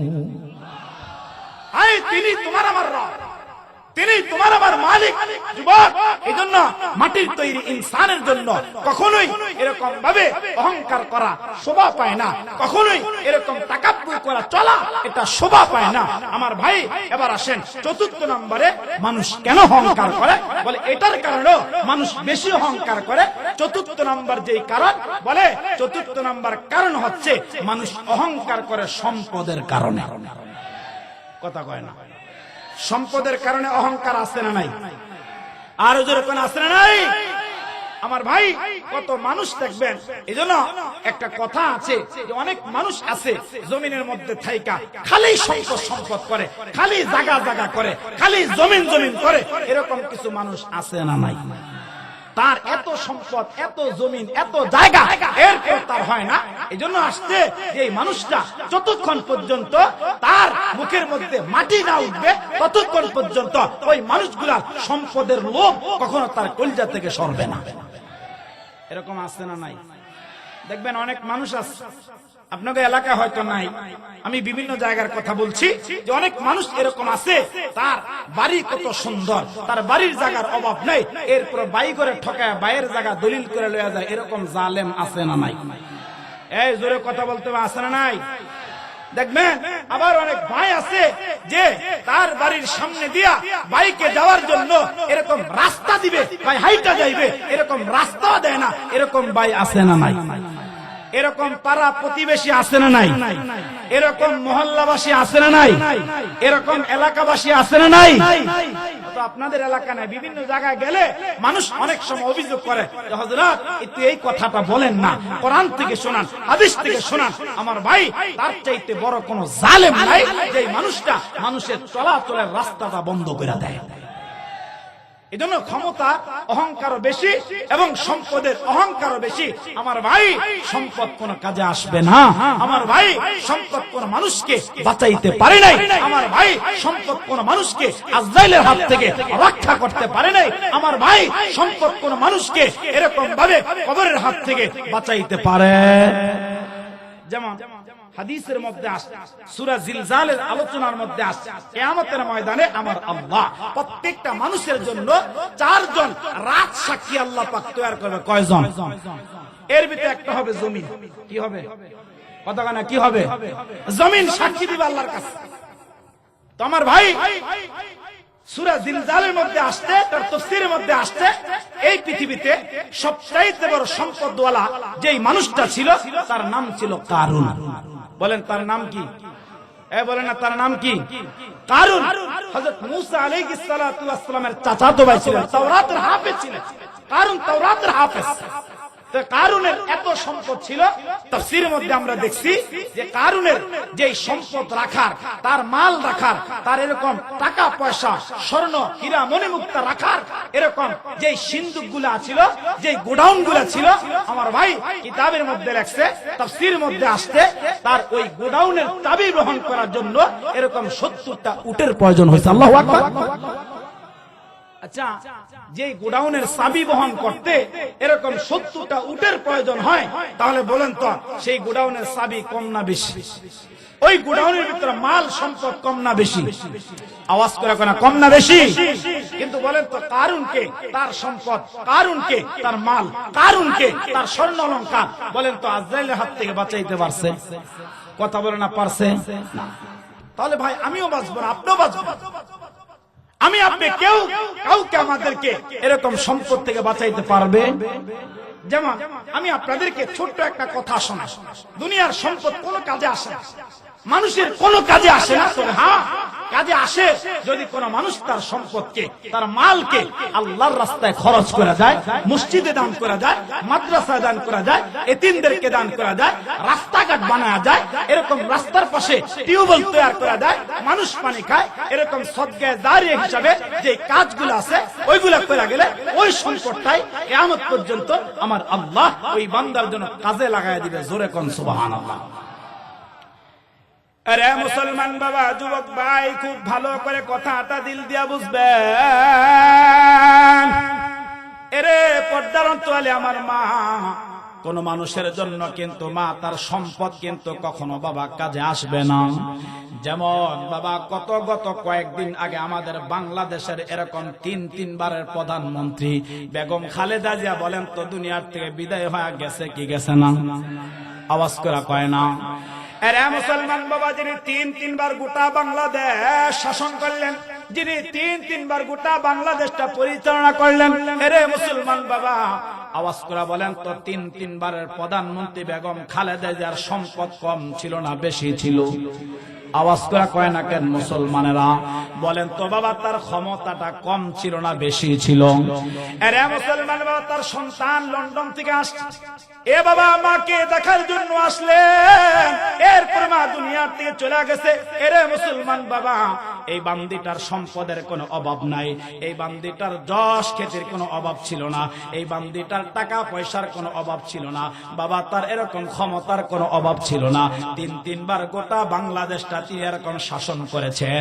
আপনারা আওয়াজ করে বলেন তো বাবা, উনি যখন দুনিয়ার থেকে চলে গেছে, এরকম টাকা পয়সা, এরকম ক্ষমতা দিয়া, এরকম বিভিন্ন রাষ্ট্রের ডাক্তার দিয়া, বলেন তো তাকে বাঁচায়া রাখতে পারছেনি? আওয়াজ করে কয় না। এরে মুসলমান, যখন মা চলে গেছে তার সন্তান, আওয়াজ করে বলেন তো বাবা, এরকম মায়ের কবরের মধ্যে একটা 1000 টাকার নতুন বান্ডেল বলেন তো দিছেনি? আওয়াজ করে কয় না। এরে মুসলমান, ওই মহিলাকে 3টা কাপড় পরায়, 5টা কাপড় পরায় তারপর কবরে নামাইছে। আওয়াজ করে বলেন তো বাবা, 5টা কাপড়ের 1টা কাপড় বেশি তার গায়ের মধ্যে দিছেনি? আওয়াজ করে কয় না। এরে মুসলমান, তাহলে বুঝা গেল সম্পদ কাউকে রাখতে পারে না, বুঝা গেল ক্ষমতা কাউকে রাখতে পারে না। এরে মুসলমান বাবা, সম্পদ সম্পদের জায়গায় থাকবে। এরে মুসলমান বাবা, এই জন্য যারা বাবা আছেন খুব ভালো করে কথাটা দিল দিয়া বুঝবেন। হায় হায়, আপনার সম্পদটা সন্তানের জন্য রাইখা যান। আপনার সন্তান সম্পদটা ভালো কাজে ব্যয় করতে পারে, আবার মন্দ কাজে করতে পারে কি পারে না? কথা কয় না। আরে মুসলমান বাবা, এই জন্য নিজের কামাইটা নিজে করেন, না হলে এরকম আফসোস করতে থাকবেন, না হলে এরকম কান্না করতে থাকবেন। অনেক মানুষ ডাইকা ডাইকা কয়, কি করলাম রে, কি করলাম রে, কি করলাম, সোনার যৌবন হেলায় পেলায় খুয়াইলাম তারে না রে, কইরা সবাই জীবন কাটাইলাম, আমরা সবাই জান্নাতের রাস্তা হারাইলাম। টিকেট করদাম, টিকেট করদাম জরুরত, বিনা টিকেটে কবরে গেলে মুসিবত। এরে যুবক ভাই, আমল কিন্তু প্রত্যেকটা মানুষের করা দরকার, না হলে বাবা শুধু বলবেন কি করলাম কি করলাম, সেদিন কিন্তু কোনো কাজে আসবে না। এরে মুসলমান বাবা, এই জন্য আপনার সম্পদ গুলাকে আপনি যা সন্তানটা পাবে তা বন্টন করেন। বাবা, আপনার নিজের জন্য আখিরাত কামাই করার জন্য কিছু জমা করে যান। আপনার আখিরাতটা যেন সুন্দর হয়, আপনার আখিরাতটা যেন বাবা সুন্দর হয়। আওয়াজ করে বলেন তো মুসলমান, আমাদের প্রত্যেকের সম্পদ গুলা ওইভাবে খরচ করা দরকার আছে না না? এখন সম্পদের অনেক মুসিবত আমাদের দেশে, এখন সম্পদের অনেক মুসিবত। এর মধ্যে একটা মুসিবত হলো, আমাদের দেশের অনেক বাবারা আছে যে জীবিত থাকা অবস্থায় সন্তানদেরকে তার সম্পদকে এরকম ভাবে বন্টন করে দেয়, তার সম্পদকে সন্তানদেরকে বুঝায় দেয়, আর সম্পদটা দেওয়ার পরে ওই বাবাকে সন্তানটা ঘর থেকে বাহির করে দেয়। এরকম আসছে না? কথা কয় না রে। আরে ওয়াজ তো আরম্ভ হইতাছে, একটু কর না, ঠিক না বেটি? আমার ভাই, এরকম অনেক সন্তান আছে বাবার কাছ থেকে কোন রকম কলা কৌশল বুঝা শোনায়া এরকম সম্পদটা নিতে পারছে, আর নিয়া দেখা যায় ওই সন্তানটা আর বাবার খবর রাখে না, ওই সন্তানটা আর মায়ের খবর রাখে না, ওই সন্তানটা বাবার গায়ে এরকম জামা আছে না নাই, বাবার পরনে ভালো একটা লুঙ্গি আছে না নাই, বাবার ঔষধের টাকা আছে না নাই, মায়ের ঔষধের টাকা আছে না নাই, এরকম খবর লয় না। এক বেলা খায় কি না খায় থাকে এরকম খবর লয় না। এরকম কুলাঙ্গার সন্তান আমাদের সমাজের মধ্যে আছে না না? এই জন্য বাবা যারা আছে, আপনাদেরকে বলবো যে আপনাদের সম্পদ, আপনাদের সম্পদটা আল্লাহর তাকসিম মোতাবেক, আল্লাহ পাকের বিধান মোতাবেক সন্তান যখন পায় তখনই দিবেন। আগে দিয়া এরকম সন্তানের কাছে বোঝা হয় না, আগে দিবেন সন্তানের কাছে বোঝাতে হবে, আর ওই সন্তানটা আপনাকে একবেলা খাবারও ঠিক মতো দিবে না। এরকম ঘটনা আছে না নাই? জালেম সন্তান, জালেম সন্তান। আমার ভাই, নবী আলাইহিস সালাতু ওয়াস সালাম পিতামাতার যে বয়ান করছে ওই দিকে গেলে কথা লম্বা হবে। তবে হ্যাঁ, আমি একটা কথা আপনাদেরকে শোনাই, আমি আপনাদেরকে একটা ভয়ঙ্কর কথা শোনাই।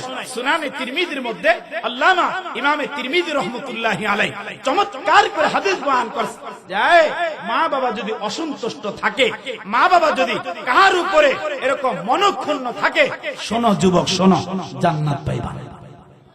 কথা কয় না? শোনো যুবক শোনো, জান্নাত পাইবে না। কারণ যার ঘরে মা আছে তার ঘরে জান্নাত আছে, যার ঘরে বাবা আছে তার ঘরে জান্নাত আছে, আর যার ঘরে মা আছে তার ঘরে আল্লাহ পাকের রহমতের একটা খাজানা আছে। জোরে কোন সুবহানাল্লাহ। আরে যুবক ভাই, খুব ভালো করে কথাগুলা দিল দিয়া বুঝবেন। কেমন কইরা বাবা তুমি তোমার বাবার সঙ্গে খারাপ ব্যবহার করো, কেমন করে তুমি তোমার মায়ের সঙ্গে খারাপ ব্যবহার করো। এরে সন্তানেরা শোনো, অনেক সন্তান আছে এরকম বিয়ে করা পর্যন্ত তার মা বাবার দেখভাল করে, বাবা বিয়েটা যখন কইরা ফেলে তখন বউয়ের কথায় আর তার মায়ের কথা মজা লাগে না। বিয়ে করার পরে তখন আর বাবার কথা মজা লাগে না। অথচ এই বাবাটা সন্তানের জন্য কেমন মেহনত করলেন, এই বাবাটা সন্তানের জন্য বাবা কেমন কষ্ট করলেন।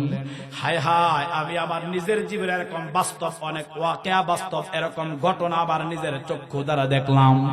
আরে আমার নিজে দেখছি সন্তানকে ভালো একটা স্কুলের মধ্যে পড়াইতে গিয়া, সন্তানকে ভালো একটা স্কুলের মধ্যে পড়াইয়া ওই সন্তানটাকে মানুষ বানাইতে গিয়া, ভালো শিক্ষিত বানাইতে গিয়া আমি নিজে দেখছি বাবা মানুষের ক্ষেতের ধানের বোঝা টানতে টানতে এরকম বাবার সোজা মাজাটা পর্যন্ত বাঁকা হয়ে গেছে। বাবা আমার নিজের চোখে দেখা বাবার মাথার চুল পর্যন্ত খয়সা, পুরা মাথাটা চুলবিহীন হয়ে গেছে। এরা যুবক এক মাস্টারের সঙ্গে আমার সাক্ষাৎ, এরকম প্রাইমারি স্কুলে মাস্টারি করে বৃদ্ধ বয়স পর্যন্ত করছে।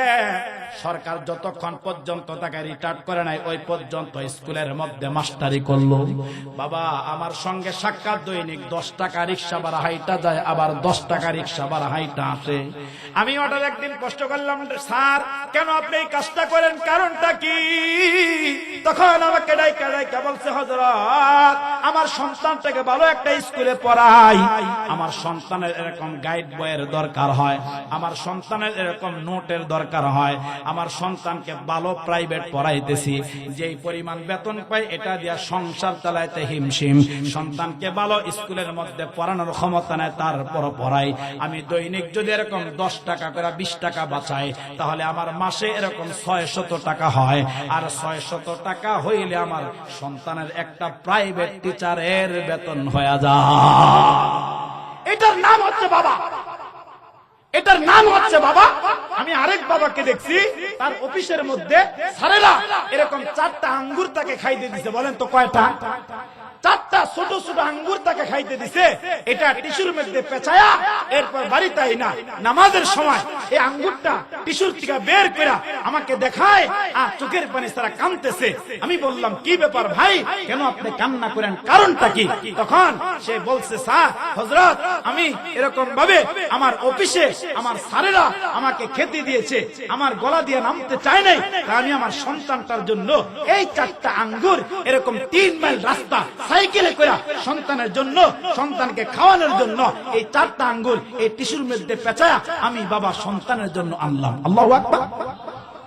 এটার নাম বাবা, এটার নাম বাবা। যারা আজকে বিয়ে করার পরে মা বাবাকে আলগা করে দেন, বিয়ে করার পরে মা বাবাকে আলাদা করে দেন, এই শীতের মধ্যে আয় কত মা কষ্ট করে, আয় কত বাবা কষ্ট করে। এ যুবক ভাই কপাল পড়বে, এ যুবক ভাই কপাল পড়বে, এ যুবক ভাই ধ্বংস হয়ে যাবি, এ যুবক ভাই জান্নাত পাবি না। মার দিলে কষ্ট দিস না, বাবার দিলে কষ্ট দিস না।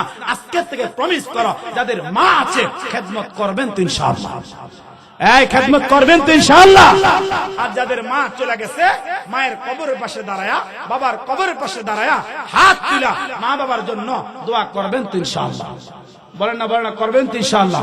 তাহলে আমার ভাই কোথায় থেকে কোথায় আমরা চলে গেলাম, যে 4 নম্বরে মানুষ অহংকার করে একমাত্র যে কারণ সেটা হচ্ছে সম্পদ। আমার ভাই সম্পদ কাউকে বাঁচায় নাই, সম্পদ কাউকে পৃথিবীতে রাখে নাই। এরপর আসেন 5 নম্বরে আমার ভাই মানুষ কেন অহংকার করে, বলে 5 নম্বরে মানুষ অহংকার করে, 5 নম্বরে মানুষ অহংকার করে যে কারণটা সেটা হলো মানুষ অহংকার করে জ্ঞানের কারণে। কথা হয় না। আমাদের দেশে অনেক শিক্ষিত মানুষ আছে না, যার কাছে বিরাই যায় না, তার কত অহংকার যে সে অনেক জ্ঞানী, অনেক শিক্ষিত। এরকম শিক্ষিত মানুষের অহংকার আছে না নাই? তাহলে আমার ভাই আর কথা লম্বা করছি না, হযরত আবু যর গফারী বলেন তো গুণ কয়টা মনে আসেনি? বুঝলে আছে আওয়াজ মনে আসেনি? আবু যর গফারীর গুণ কয়টা? 1 নাম্বার, তার দিলের মধ্যে কি নাই? অহংকার নাই, নিজেকে কি মনে করে? ছোট মনে করে। 2 নাম্বার, হযরত জিবরাইল আলাইহিস সালাতু ওয়াস সালাম বললেন, ওগো আল্লাহর পয়গম্বর আপনার সাহাবী, 2 নাম্বার গুণ হলো আপনার সাহাবীর এত মাকাম হওয়ার কারণ হলো আপনার সাহাবী আবু যর গফারী ওগো আল্লাহর পয়গম্বর সূরা ইখলাসটা বেশি বেশি তিলাওয়াত করে আমার আল্লাহ, এই জন্য আপনার সাহাবীর মাকামটা আল্লাহ পাক আকাশচুম্বী বাড়ায়া দিয়েছে। জোরে কোন সুবহানাল্লাহ। আরে মুসলমান বাবা, যুবক ভাই খুব ভালো করে কথাটা দিল দিয়া বুঝবেন। তাহলে মুসলমান বাবা, যেই কয়েকটা আমলের কথা আপনাদের সঙ্গে মুযাকারা করলাম, যেই কয়েকটা সূরা আমলের কথা আপনাদেরকে বললাম, আপনারা আওয়াজ করে বলেন তো বাবা, আমাদের প্রত্যেকের এই সূরাগুলোর উপরে বলেন তো আমল করা দরকার আছে না নাই? মুসলমান বাবা, 3 নম্বর আরেকটা সূরার কথা আমি আপনাদেরকে শোনাই। এরে মুসলমান বাবা, সূরাতুল ওয়াকিআ কোরআনুল কারীমের মধ্যে একটা দামি সূরা।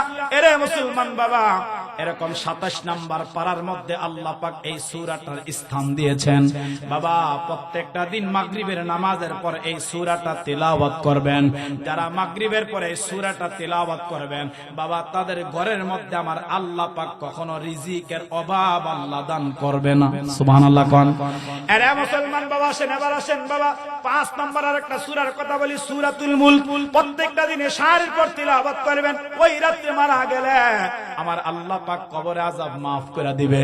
বাবা, আরেকটা দামি সূরার কথা আপনাদেরকে শোনাই, যেই দামি সূরাটার নাম হলো সূরাতুল কাহাফ। বাবা, প্রতি জুমাবারে তেলাওয়াত করবেন।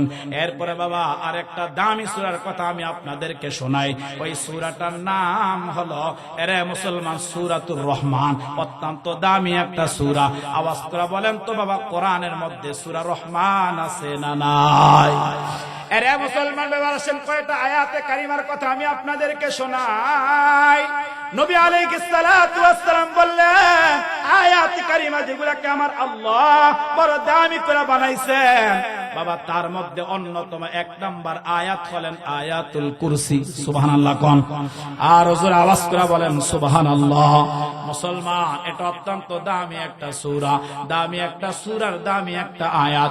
এবার আসেন 2 নম্বর, নবী আলাইহিস সালাতু ওয়াস সালাম বলতেছেন, এরে মুসলমান বাবা, 2 নম্বর কোরআনের মধ্যে আরেকটা দামি আয়াত আছে। এ মুসলমান বাবা, সেই দামি আয়াতটার নাম হলো বাবা সূরাতুল হাশরের শেষ 3টা আয়াত। বাবা, অত্যন্ত দামি একটা আমল। এদিকে তাকান, আশ্চর্য, আপনারা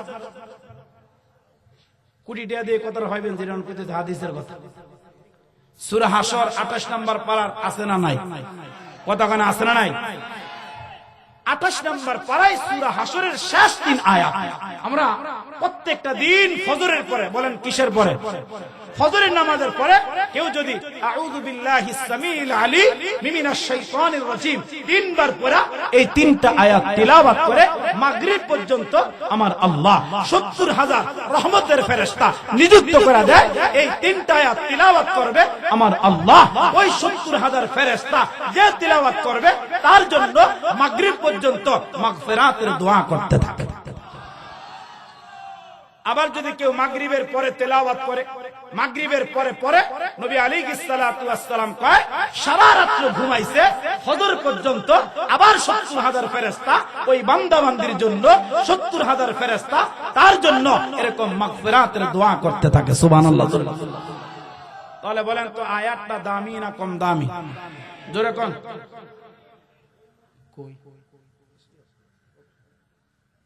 আচ্ছা, সবাই বলেন আলহামদুলিল্লাহ। আমাদের আজকের মাহফিলের মধ্যমণি, প্রধান বক্তা, যিনি আমার অত্যন্ত মহাব্বতের, আমি যাকে বড় ভাইয়ের মতো শ্রদ্ধা করি, উনিও আমাকে ছোট ভাইয়ের মতো স্নেহ করে। আমি ওনাকে কলজা থেকে মহাব্বত করি, উনিও আমাকে কলজা থেকে মহাব্বত করে। আলহামদুলিল্লাহ, আমাদের আজকের মাহফিলের যিনি মধ্যমণি, প্রধান বক্তা, আলহাজ হযরত মাওলানা মুফতি আব্দুল বাতেন কাসিমি হাফিজাহুল্লাহ হযরত আমাদের এলাকায় এসে অবস্থান করেছে। বলেন আলহামদুলিল্লাহ। যথা সময় আসবেন ইনশাআল্লাহ। আল্লাহ তাআলা হযরতের ইলমে, আমলে, হায়াতে বারাকা দান করুক। সকলে বলেন আমিন। তো আমার ভাই, 3 নম্বর আরেকটা আয়াতের কথা বলি, আমি আমার কথা শেষ করতেছি। 3 নম্বর আরেকটা দামি আয়াত হলো সূরাতুল বাকারা। কি নাম? সূরাতুল বাকারার শেষ 3টা আয়াত, দামি এক আয়াত, অত্যন্ত দামি একটা আয়াত।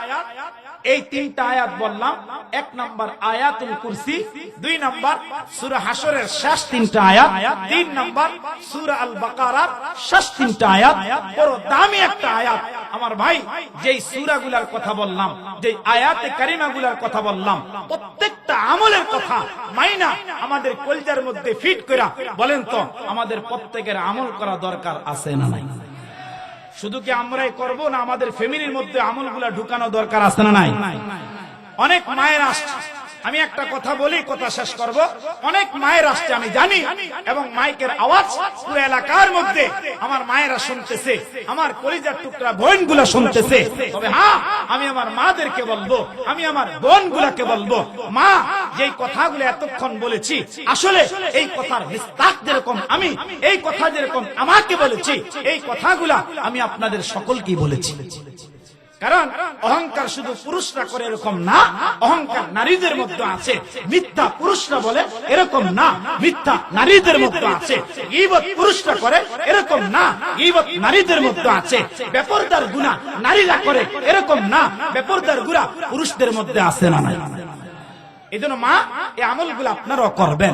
আপনারা হযরত খাদিজাতুল কুবরা উম্মাহাতুল মুমিনিন আমাদের মা, ওনাদের জিন্দেগি মুতালা করবেন, ওনাদের জিন্দেগি পড়বেন। এখন তো এটার টাইম নাই, তবে আমাদের মায়েদের কোরআন পড়ার টাইম নাই, আমাদের মায়েদের তাসবিহ পড়ার টাইম নাই, আমাদের মায়েদের নামাজ পড়ার সময় পায় না, আমাদের মায়েরা মহা মনীষীদের জিন্দেগি পড়ার টাইম পায় না। কিন্তু আমাদের মায়েরা এরকম সিরিয়ালে নাটক দেওয়ার টাইম পায়। কথা কয় না? আমাদের মায়েরা কোরআন চর্চা করবে দূরের কথা, আমাদের মায়েরা কোরআন শিখবে দূরের কথা, আমাদের মায়েরা তাসবিহ পড়বে দূরের কথা, আমাদের বোনগুলা পর্দায় চলবে দূরের কথা। এগুলার চর্চা নাই। তবে হ্যাঁ, এখন এরকম ভাবে ম্যাক্সিমাম নারীদের মধ্যে এখন টিকটকের চর্চা করার গুনাহ আছে। কিভাবে পুরুষদেরকে জিনার গুনাহ করাইতে হয়, কিভাবে বেপরদায় চুলকে নাইরা নাইরা হাইটা হাইটা গুনাহ করাইতে হয়, এটা আমাদের মায়েদের মধ্যে অনেক বেশি বর্তমানে দেখা যায়। আমি একটা কথা আপনাদের বলবো, এই পৃথিবীতে একজন মুমিনা আবেদা জাহেদা একজন নারী ছিলেন, যার নাম হযরত রাবিয়া বসরি রাহমাতুল্লাহ আলাইহা। রাবিয়া বসরি, আমি তার জিন্দেগি পড়তে গিয়ে অবাক হয়ে গেছি, আমি তার জিন্দেগি মুতালা করতে গিয়ে অবাক হয়ে গেছি। যিনি হযরত হাসান বসরি রাহমাতুল্লাহ আলাইহির জামানার মহিলা। হাসান বসরি তিনিও জবরদস্ত একজন বুজুর্গ ছিলেন। তাসাউফের সনদ বর্ণনা করতে গেলে যার নাম সবার শেষে আছে, তার নাম হযরত হাসান বসরি। জোরে কোন সুবহানাল্লাহ। রাবিয়া বসরি এমন একজন মুমিনা বান্দি ছিলেন। কেমন মুমিনা বান্দি? আমি এক কিতাবের মধ্যে পাইছি, কিতাবের নাম মহিলাদের ওয়াজ। এই কিতাবের মধ্যে লেখা, দৈনন্দিন পবিত্র থাকা অবস্থায় এরকম 24 ঘন্টা দিন এবং রাত মিলিয়া তিনি 1000 রাকাত নফল নামাজ পড়ছেন। হয়তো এটার মধ্যে কোনো গলত থাকতে পারে, এটার মধ্যে কোনো প্রকার ইখতিলাফ থাকতে পারে, তবে ওই কিতাবের মধ্যে আমি পাইছি। আর এই মহিলা রাতের বেলা এরকম ভাবে স্বামীর কাছে যাইতেন, বিছানার কাছে দাঁড়ায় স্বামীকে বলতেন, স্বামী আমি আসছি, বলেন আজকে রাতে আমার কাছে আপনার কোনো প্রয়োজন আছে, আমার কাছে আপনার কোনো জরুরত আছে? স্বামী যদি জরুরত না থাকে, প্রয়োজন না থাকে, স্বামী আমার আপনি আমাকে ছুটি দেন, আপনি আমাকে রুখসত দেন। আর যদি স্বামী বলতেন না, কোনো প্রকার প্রয়োজন নাই, কোনো প্রকার জরুরত নাই, ওই মহিলা ওযু বানায়া পবিত্র হয়া জায়নামাজ দিয়া সারা রাত দাঁড়ায়া দাঁড়ায়া আমার আল্লাহ পাকের কোরআনটা তিলাওয়াত করতেন। সুবহানাল্লাহ। আরে মুসলমান বাবা, যুবক ভাই, পর্দার অন্তরে আমার মা, খুব ভালো করে কথাগুলা দিল দিয়া বুঝবেন। বাবা হযরত রাবিয়া বসরি তখন নামাজের মধ্যে দাঁড়ায় দাঁড়ায় আমার আল্লাহর সঙ্গে তিনি কথা বলতেন। আরে মুসলমান বাবা, জামানার মধ্যে হযরত হাসান বসরি জামানার মধ্যেই মহিয়সী নারীটা ছিলেন। আরে মুসলমান বাবা, যৌবনে পদার্পণের সময় মহিলাটার স্বামীটা দুনিয়ার থেকে ইন্তেকাল হয়ে গেছে। বাবা ওই মহিলাটার চেহারাটা দেখতে অনেক ভালো ছিল না। ওই মহিলাটা এরকম ভাবে হাফসা বংশের মহিলা, অত্যন্ত কালো কুৎসিত ছিল। আরে মুসলমান বাবা, কিন্তু মহিলাটার কলিজাটা ছিল আল্লাহর প্রেম দিয়া ভরা।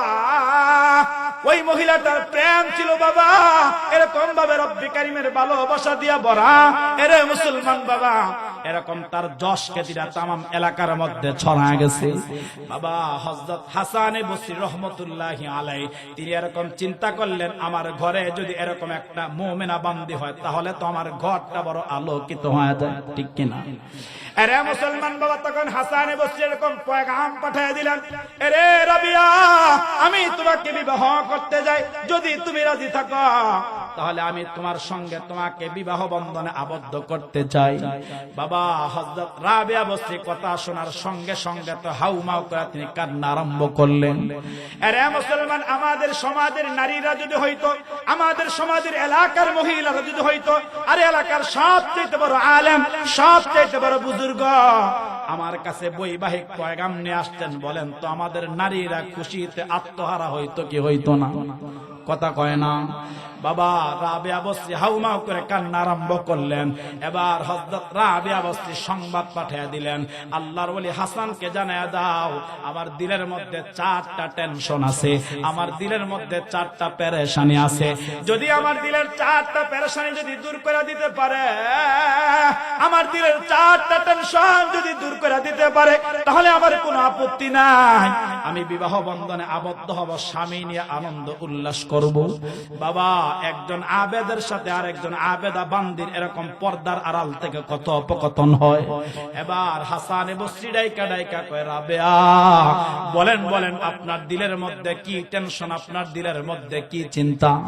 মুসলমান বাবা খুব ভালো করে বুঝেন, এই চিন্তাগুলো আমার দিলের মধ্যে আছে, এই চিন্তাগুলো আপনাদের প্রত্যেকের কলিজার মধ্যে থাকা দরকার। এই চিন্তাগুলা আমার প্রত্যেকটা মায়েদের, প্রত্যেকটা বোনেদের কলিজার মধ্যে থাকা দরকার। বাবা 1 নাম্বার টেনশন, 1 নাম্বার চিন্তা হযরত রাবিয়া বলতেছে, ও আল্লাহর ওলি হাসান, আমার 1 নাম্বার চিন্তা হলো আমি তো দুনিয়ার থেকে চলে যাব, আমার তো মৃত্যু হয়ে যাবে, আমার যখন মৃত্যু হয়ে যাবে আমাকে দাফন করবে। আমার 1 নাম্বার টেনশন হলো আমার কবরের মধ্যে 2 জন ফেরেশতা আসবে, একজনের নাম মুনকার আর একজনের নাম নকির। ওই ফেরেশতারা 3টা সওয়াল করবে, ওই ফেরেশতারা 3টা প্রশ্ন করবে। আমার 1 নাম্বার টেনশন, বলেন বলেন সেদিন ফেরেশতার প্রশ্নের জবাব দিতে আমি রাবিয়া পারবো নি? সুবহানাল্লাহ। আরে মুসলমান বাবা দেখেন তো টেনশন গুলা কেমন, চিন্তা গুলা কেমন। একটা মহিলার দিলের মধ্যে চিন্তা, সেদিন আমি প্রশ্নের জবাব দিতে পারবো কি পারবো না, আমার টেনশনটা দূর করে দেন। সঙ্গে সঙ্গে হযরত হাসান তো বাবা একেবারে চুপ হয়ে গেছে। হায় হায়, তিনি হাউমাউ করে কান্না আরম্ভ করলেন। বাবা এবার রাবিয়া ডাইকা ডাইকা বলে, আমার 2 নাম্বার টেনশন, যেদিন নাকি কিয়ামতের ময়দানটা কায়েম হবে, হায় হায় মানুষগুলা কেউ ডান হাতের মধ্যে আমল পাবে, কেউ বাম হাতের মধ্যে আমল পাবে। আমার 2 নাম্বার টেনশন, সেদিন আমল নামা ডান হাতের মধ্যে পাবো নাকি বাম হাতের মধ্যে পাবো? চিল্লায়া কোন আল্লাহু আকবার।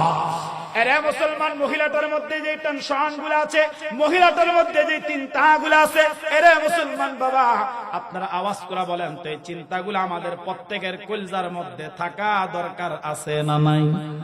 কথা কয় না।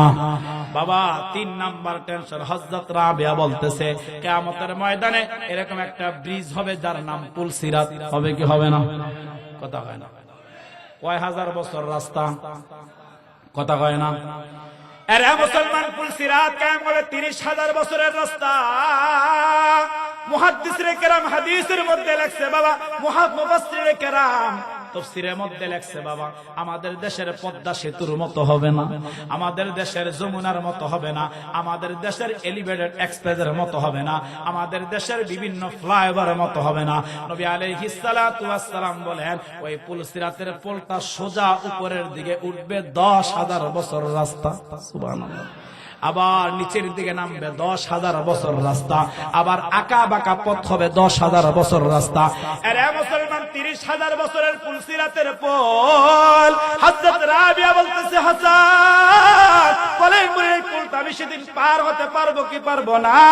এই পোলটা নাকি আমি এরকম কাইটা কাইটা জাহান্নামের মধ্যে পড়বো? বাবা হযরত হাসান তো হাউমাউ করে কান্না করে কোনো জবাব দেয় না। 4 নাম্বার টেনশন, হযরত রাবিয়া ডাইকা ডাইকা বলে একদল মানুষ যাবে জান্নাতে আর একদল মানুষ যাবে জাহান্নামে। বলেন বলেন আমি জান্নাতি হব নাকি জাহান্নামী হব? এই টেনশনটা আপনি দূর করে দেন। এবার হযরতে হাসান ডাইকা ডাইকা বলতেছেন, আরে এই টেনশন গুলা তোমার কলিজাটার মধ্যে আছে, এই টেনশন গুলা তোমার দিলের মধ্যে আছে। এবার হযরত রাবিয়া ডাইকা ডাইকা বলেন, ও আল্লাহর ওলি হাসান, তাহলে চইলা যান, বৈবাহিক বন্ধনে আবদ্ধ হওয়া আমার পক্ষে সম্ভব না। এই টেনশন যতক্ষণ পর্যন্ত দূর হবে না, এই টেনশন দূর হওয়া পর্যন্ত আমি কেমনে বিবাহ করব, কেমনে স্বামী নিয়ে আনন্দে ঘুমাইব, আমি তো এখন চিন্তা একটা কেমনে টেনশন থেকে মুক্ত হয়। এই জন্য আমার নামাজ দরকার, এই জন্য আমার তিলাওয়াত দরকার, এই জন্য আমার জিকির দরকার, এই জন্য আল্লাহর হুকুম মানা দরকার। এখন আপনার আওয়াজ করে বলেন তো বাবা, এই টেনশন গুলা দিলের মধ্যে ঢুকাইয়া আমাদের প্রত্যেকের আল্লাহ পাকের হুকুম গুলা মানা দরকার আছে না? না, আমাদের প্রত্যেকের দরকার। না হলে ভাই আমার এই এতক্ষণ 2 ঘন্টার আলোচনার সার সংক্ষেপ খোলাসা, আমার একটা কথা যেটা বুঝানোর জন্য এই পুরা কথা লম্বা করলাম, আমার ভাই সেই কথাটা হচ্ছে যে যাহা কিছুই করি না কেন, যে যাহা কিছুই করতেছি না কেন, এবং যে যাহা কিছুই আমি আপনার সামনে করব, আমার ভাই আমাদের একটাই কথা, আমাদের একটাই কথা, যত কিছুই করি না কেন কিন্তু এরপর এই দুনিয়া আমাকে থাকতে দিবে না। কথা কয় না? এই দুনিয়া আমাদেরকে কাউকে দেয় না। হযরত আদম চলে গেছে, আছে? কথা কয় না? আছে। মুসা চলে গেছে, আছে। হযরত নূহ চলে গেছে, আছে। সমস্ত আম্বিয়া আলাইহিস সালাতু ওয়াস সালাম সবাই চলে গেছে, আমার ভাই কেউ নাই। আরে যিনি থাকার উনি তো থাকেন নাই, উনিও চলে গেছে, আমিও চলে যাব আমার ভাই। তবে হ্যাঁ চলে যাব, কিন্তু যাওয়ার কিন্তু কোনো বয়স নাই। কথা কয় না? যাওয়ার কোনো বয়স আছে? আপনাদের এলাকায় এরকম কত নওজোয়ান যুবক চলে গেছে, যেটা মানুষ কল্পনা করে নাই, মানুষ চিন্তা করে নাই, এরকম চলে গেছে। মারা যাওয়ার পরে মানুষ এটা বলছে যে হায় এরকম তো হওয়ার কথা ছিল না, এত অল্প বয়সে চলে গেল, এটা তো হওয়ার কথা ছিল না। হ্যাঁ এটাই হওয়ার কথা ছিল। বলেন তো বিধানটা কার? আপনি মানেন চাই না মানেন, আপনি বুঝেন চাই না বুঝেন, আপনার দেমাগে ধরুক চাই না ধরুক, এরপর বিধানটা কার? কত বাবা জিন্দা আছে, কত বাবা জিন্দা আছে, তার তাগড়া নওজোয়ান যুবক সন্তানটা কবরে চলে গেছে। কত স্বামী এখনো তার যৌবন দেহের মধ্যে আছে, ওই স্বামীটা জিন্দা কিন্তু তার বিবিটা কবরে চলে গেছে। এরকম ঘটনা আছে না নাই? আমরা গত কিছুদিন আগে 2টা জানাজা পড়ছি, আমার এই 2 জানাজায় দাঁড়ায় আমার চোখের পানি আসছে, আমার চোখের পানি আসছে। একজন মা চলে গেছে, একজন মেয়ে চলে গেছে অল্প বয়সে, যার 2টা না 3টা বাচ্চা ছিল। আমি বারবার ভাবছি যে এই 2টা সন্তান কাকে আর মা বলে ডাকবে, এই 2 সন্তান আর কাকে মা বলে ডাকবে? সে বাবা পাবে কিন্তু মা আর পাবে? কথা কয় না? পাবে? চলে গেছে, এটাই মালিকের তাকসীর। এরপরে ওই যে আমাদের আরিফ ভাইয়ের সন্তান চলে গেছে। প্রত্যেকটা মানুষকে আমি কাঁদতে দেখেছি, এলাকার প্রত্যেকটা মানুষকে কাঁদতে দেখেছি। আমি তার বাবাকে এখনো দেখি প্রত্যেক দিন জোহরের নামাজের পরে সন্তানের কবরের পাশে দাঁড়ায় কান্না করে। আপনি মানেন চাই না মানেন, বিধানটা কার? বলে না কার? আল্লাহ।